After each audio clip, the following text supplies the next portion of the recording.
All right, another spark. Another building. Nice to see you back at the forge. Today, something spectral is entering Tools and Titans. Those fleeting figures on the battlefield, echoes of creation. Indeed, we're focusing on a unique card type, core to T&T's MythTech feel. Once summon cards, their identity evolved. Today, Echoforms Unleashed, the tactical ghosts of Tools and Titans. A game mechanic as World Soul. But before unleashing these ghosts, the basics of play. Good idea. For newcomers, or a quick reminder, How to play Tools and Titans? Easy. Draw your cards. Charge your energy. Build your field. Act with your powers. Clash with your Titans. End your turn. 6 steps, 1 epic battle. and within that battle, the Echoforms. Let's define these summon cards, or as we'll see, Echoforms. Right, not typical minions. In Tools and Titans, a distinct tool subtype. MythTech constructs, elemental echoes, guild spirits, divine manifestations, brought forth by Titans, tools, or weave triggers. They add layers. Tactical presence? Yes, but also effect layering, risk-reward tempo, often temporary support, board occupiers, or combo chain extenders. So what are these Echoforms, formerly summon cards? Let's clarify. Fundamentally, tool subtype cards, not allies nor structures. Entities formed onto the board. Triggered by your Titan, a tool, or a task. Usually temporary effects, low CP cost, visually and mechanically tied to your Titan's trade, their realm, or weave interaction. Now, the gameplay mechanics.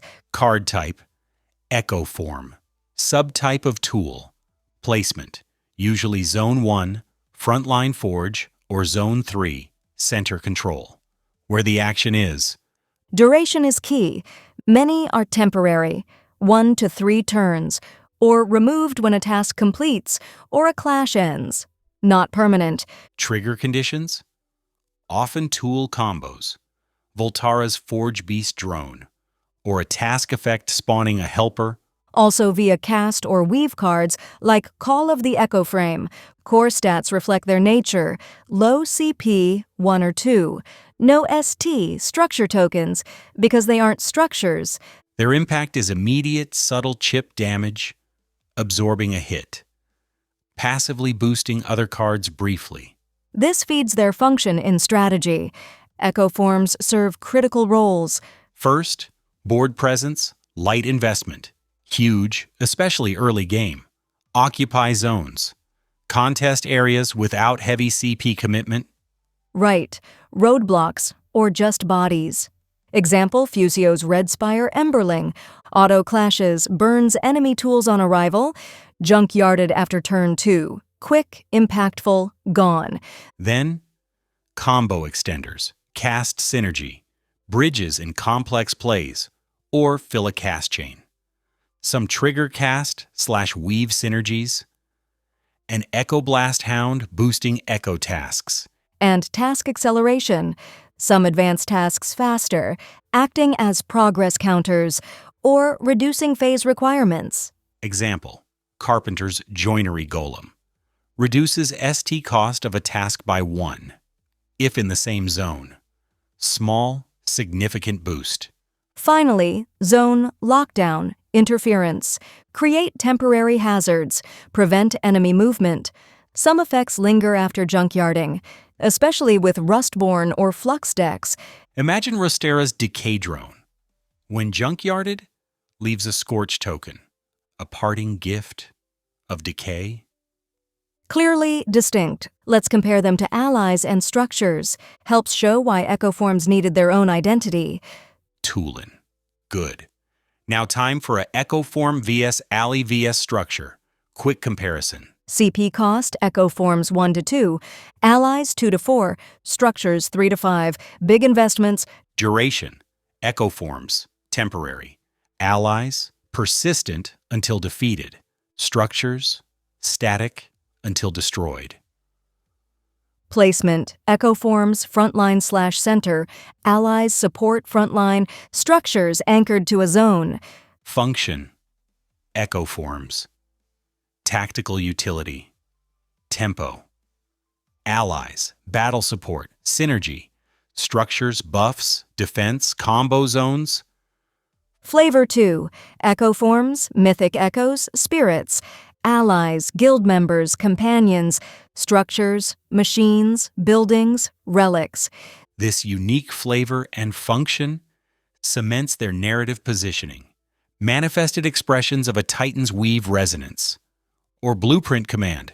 Exactly, reflecting energy flow, forge spirits, blueprint echoes, recovered constructs, deepening mythology, glyph hatchling, flux sapper, forge cast echo hand. You get their origin. Each Titan uses Echoforms differently, leading to diverse faction strategies. Absolutely. Ferrum, an iron shard whelp, blocks enemy cast tools for 1 round, simple, defensive. Verdesia, Ashbloom Sprout, or gains ST if you junkyard a weave card. Growth and decay. Rustborn, Scorch Grub, auto-detonates on arrival, 1 zone decay, pure corrosion. Voltara, Surge Familiar. Reduces cast CP by 1. Temporary power conduit. Etherlin, Echoling Sphere, copies an adjacent tool's passive for 1 turn, fleeting, reflective. Unique tactical angles, which brings us to their design journey. The name. Indeed, the team looked at summon and analyzing the existing TCGs and the summon problem. Summon is everywhere. Magic's summon creature became creature. Yu-Gi-Oh! Uses summon for its core monster system. Flesh and Blood has allies. Hearthstone, minions, Pokemon. Summon is common, descriptive, but not world-specific for T&T. Doesn't scream myth-tech craftsmanship. So what's unique about T&T's version? If special, their name should be special. And they are unique. Manifestations of trade, forge spirits, craft echoes, temporary, zone-bound, narratively linked. Forged, cast, conjured, built. Unfolded from weave or blueprints. Mechanically, not creatures. More like Tactical echoes, temporary blueprint phantoms, living tools, weave-born helpers reflecting divine industrial precision, or chaotic flux. manifestations of tradecraft, not just monsters. This prompted the perturbation mindset, break the pattern. Instead of borrowing summon, invent a myth-tech term, aligning with T&T's divine craftsmanship identity. A crafted card type, not an imported archetype. This led to cool brainstorming, or the recommended replacement names. Such as Castling, a spirit cast like metal, for Ferrum, Voltara, Ritspawn, from glyphs, schematics, for Glyphea, Printheon, or Forgeborn, from the Forge, temporary, for Ferrum, Carpentar. Next, frame call. Frame called from the echo.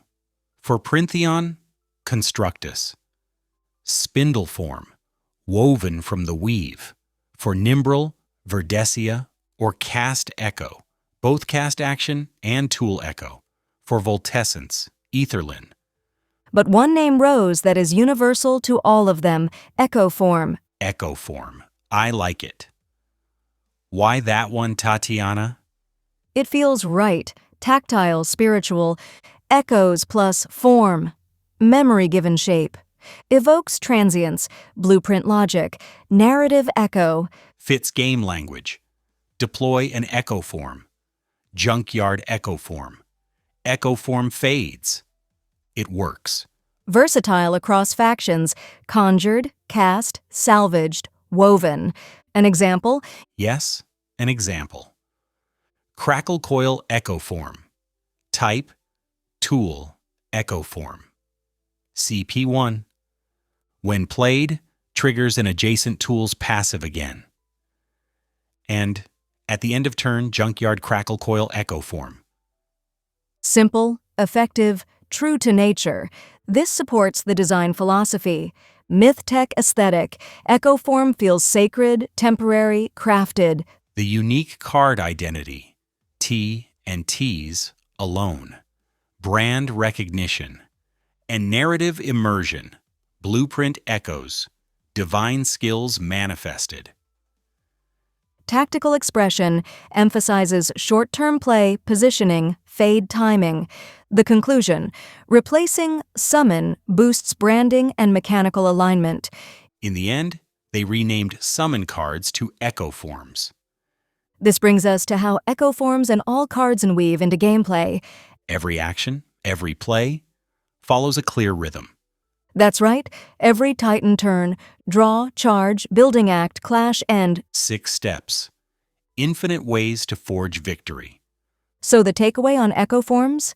A unique tactical class, reinforcing flexibility. Not your main force, but they enable so much. Agreed. They bridge energy management and board control, and evoke the living nature of divine craftsmanship, central to this world. Not just summoned creatures, echoes of skill, fleeting manifestations. A small part of a larger, intricate game. And that game always comes down to core actions each turn, clarifying complexity.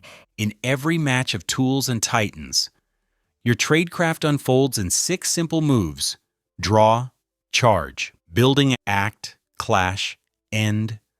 Simplicity for the novice, mastery for the Titan.